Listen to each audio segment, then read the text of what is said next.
we're going to have a look at sacrificial giving. So sacrificial giving, the references here are from Matthew chapter 6 verses 19 to 21 and Luke 6 verse 38. This is one of those topics which is a little bit difficult sometimes because we start talking about giving, finances and other ways as well. But often this becomes a subject which is difficult. But we're going to talk about this because part of what happens, obviously, when we walk in our life is that the Bible actually asks us to give, and not just give financially, but to give in many different ways. So we're going to go through those scriptures. Again, if you were discipling someone and you went to church, what would they see at church? They would see worship, they would see communion, they would see the tithes and offerings being collected, wouldn't they? And then there would be a message, a sermon, and then there would be prayer, and then there would be closing in worship as well. So they're going to see all those aspects. So it's going to be pretty normal that this topic actually comes up. Should we give? There's a lot of angst in the world about churches. Obviously, churches like the Catholic Church, which have been around for a long time, and the wealth that they actually have sustained. And so some people are resentful about tithing, for example, because they think these bodies are wealthy and they don't need the money, for example. Or you might be questioning, why am I giving money? What are they doing with it, for example? So there's all those questions that come around this area. So this is a good area for us to talk about as people, but also with people who may have these questions. So going into the lesson, so the first part about money is that money is a major subject of the Bible. Has anyone ever thought about how often money comes up in the Bible? There's a reference to money almost all the way through. It's an exchange, isn't it? It's something that we use to purchase goods, right? Jesus himself, he travelled with his disciples. Who was the person who held the purse? Judas Iscariot. Judas Iscariot, that's right. So they had their accountant, their mobile accountant with them. And so they had to manage finances, they had to live in the world, they had to buy food, they had to have places to stay. So this was a normal part of life. But people were also giving to them in order that they could travel, minister to others. Obviously Jesus was walking around the land and healing and preaching, etc. Okay, so there's a reality of living in the physical world. And many of Jesus' parables, so his stories, are actually around the subject of money. So how you spend your money reveals how you spend your life. Is that true? How you spend your money reveals how you spend your life. Do you think that's true, or do you think that's a bit challenging? So when we see the sort of activities that people do, the holidays they go on, the homes they live in, the type of cars they drive, the sports that they play, all of those things are often reflective of means. So in other words, we have to have the means to do it, don't we? So somebody's poorer, they're going to have a smaller house, and someone's wealthier, they're going to perhaps have a bigger house. Same with cars, for example. So money does have an imprint in life that says something about how a person's actually travelling in life. So what about those rich pastors like Joseph Prince and Joyce Meyer and Joel Osteen? All they have jets and big houses. Yep. And how See, I think, how do you justify that? Yeah, I think what you might find is that those people, Joel Osteen, all that sort of stuff, they don't take money from the tithes. It's not. They don't take it from tithes. They actually take it from sales of books and other things. So I don't know what the truth is. I don't know. Mm-hmm. Yes, I don't know. And it's a valid answer. But that's Yeah. where they take the money from. Yeah. I mean, it's like Paul when he's finished his book, helps to sell the book, but the sales of the book is going to keep him going, but he's going to be more on ministry and give up this job he's got now and give that up. But the sales of the book keeps him going. Yeah, okay, these people are extremely rich, but I think you might find it's the sales of their books and things like that. CDs, worship music. CDs. I mean, if you look, the marketing, you know, it's quite a machine that they've all got. Joyce Meyer, I mean, you know, nearly all Christians have got something in their house that's from Joyce Meyer, whether it be a CD, a book, or whatever. It's always there. And even if you watch YouTube of Joyce Meyer, the advertising gets paid to her. Right. So you see what I mean? It's all that, and I'm sure. All right. I mean, tithes. We give tithes to people visiting people at church. So no doubt there's tithes that go into her ministry, but they don't go to her. She doesn't leave it. So that's my Yeah. take Oh no, on it. I'm not criticising. I just think, wanted to see what other there was a big people thing think. with what's his name, Brian Houston. You know, there's a big newspaper thing going. You know, he's a multi-millionaire, and yet this guy churches. So when you give your money, you're giving it to him, and he proved. He actually said, "Well, there's all my bank statements. Have a look. See how much money I do take out of the church." Yeah. So, and that again is sales of books and things like that. And I think he's got quite a bit of real estate as well. Or when I say he, the church has. But anyway, that's my take. Any other thoughts?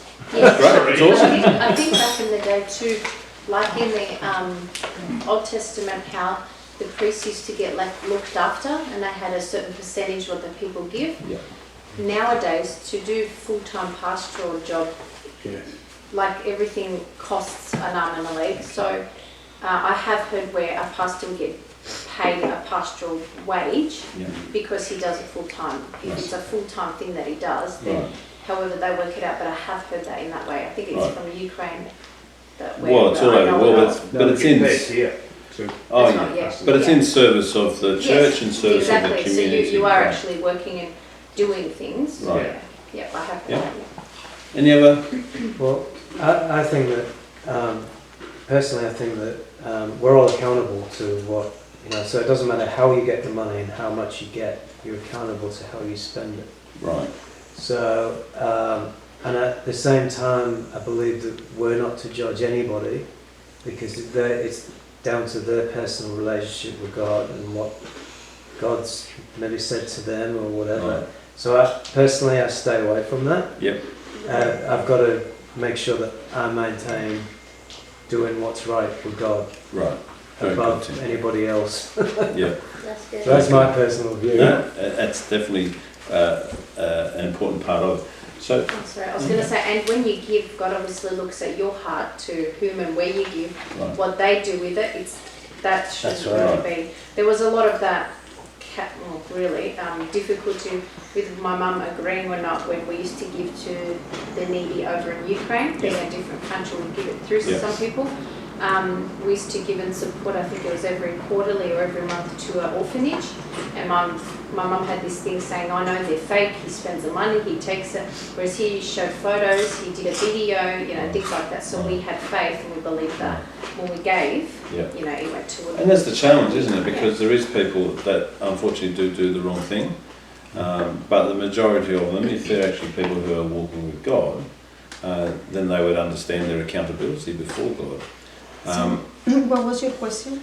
So we were talking about the aspect of how we spend money and about tithes, for example. So the question was basically, you know, how do we know where the money goes, for example, and is that, you know, is that righteous? You know, like if you give this money and they use it for whatever purpose, is that right? So the answers have been, you know, that a lot of the wealth of people, when they're actually nominated, people who are well-known public figures in the church, but as Roger said, that a lot of those people are in fact producing other material, books, worship CDs, all those sort of things, and they're actually making the money for their personal lives out of that money. They're not actually taking it out of the church. And so sometimes people feel, you know, if a church becomes really wealthy, that money means that everybody's been giving their money from a good heart, and then perhaps the pastor is taking the money for themselves, buying big houses and all that sort of thing. I mean, So- I think so- I'm pretty much with Nina. I think that your conviction, I mean, for me, it's like what they do with that, they will have to, at some point, they will have to, give count to God. Yeah, and if they are making money from their books or whatever, they can spend their money however they want. Right. But at the end of the day, I mean, the purpose, and Roger said this as well, is that the purpose of obviously sowing in, if you will, in the sense of if you're somebody who's producing something, then inevitably you're doing that in order to have an income, in order to sow into the kingdom purpose. So in order to be a pastor, for example, if you're not getting paid, then you need to have some way of earning an income in order to do what a pastor does. And if you're sowing into other people's lives, but there's no income that comes from that, then I guess they're entitled to earn some money. We're going to cover a number of these things in this subject. But Nina also mentioned, which is important, is that in the Old Testament they're talking about a set tithe. Okay, so is everyone clear about how it actually worked in the Old Testament when the Israelites went into the land of Canaan and the land was actually dispersed amongst all the different tribes? Does everybody understand the circumstances around why money was actually tithed to the priesthood? Is everyone clear on that?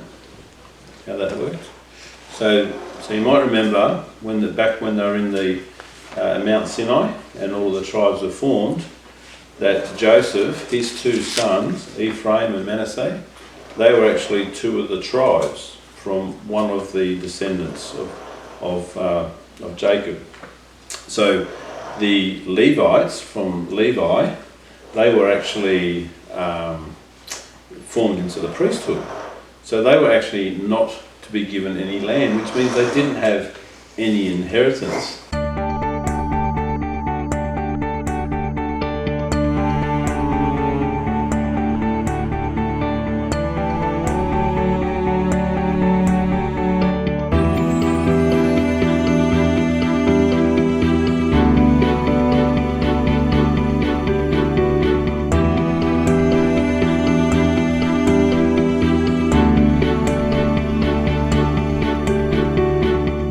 So God made it incumbent upon his people that they would actually pay a tithe in order that they had what was needed both to live and to serve the community. So for example, if you went to the temple, people paid a tithe, so they used to pay a 5 shekel tithe. So the reason is because there's a cost of actually running the temple. All of the functions that actually were required. There was a cost attached to it. Okay, so we have all of those things to actually consider. So God set up this system whereby the Levites and the priesthood were able to earn a living, but they never got to inherit land, so they never got to become personally wealthy like a normal person could. Whereas any of the other members of other tribes, if they actually farmed their lands and they were prosperous, they would actually get to keep that wealth to themselves. And hence this was the system that was actually set up. Okay, so that's the basis of tithing. Okay, so let's move on.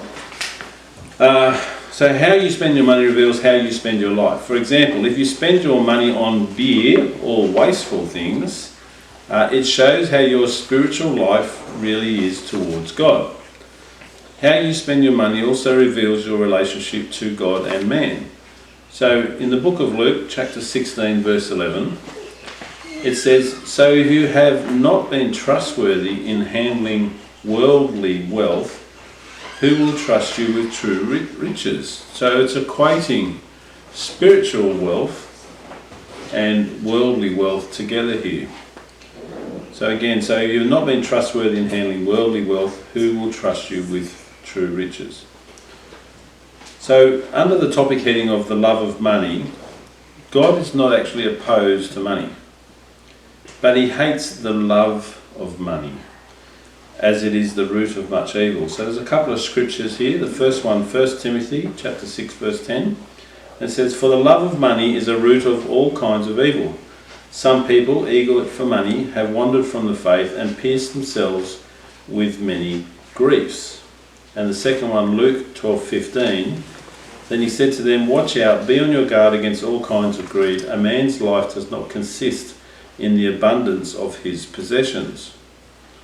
So if we went around the room and asked for some examples here, it wouldn't be too hard to find. We can watch on the news every night about crimes that are committed for money. People are robbing, killing, stealing, all of those sort of things for the love of money because of what it can actually buy for them, for example. So we know that money can become an evil in people's heart. The other thing, we talk about possessions, and when we talk about possessions is if we almost worship our possessions as our self-worth, then we end up in a situation where we place what we have as a greater value than who we are as people. Okay, so all of us have different means and circumstances and different wealth. So this isn't against that, but this is when we actually make the object of our desire, the object of our life, is actually to go out and pursue wealth and objects in our life for the sake of what they are. Right? They're more important than anything else. So we need to understand that that's that balance. So that's when we have that love of money. So if you love money, you're making money your God. The Bible tells us you cannot love money and God as well. In Matthew 6:24, it says, no one can serve two masters. Either he will hate the one and love the other, or he will be devoted to the one and despise the other. You cannot serve God and money. Does everyone agree with that? Is that a challenging thing for you, or is that something which is understood? Any feedback? Well, it's a mutable subject. No,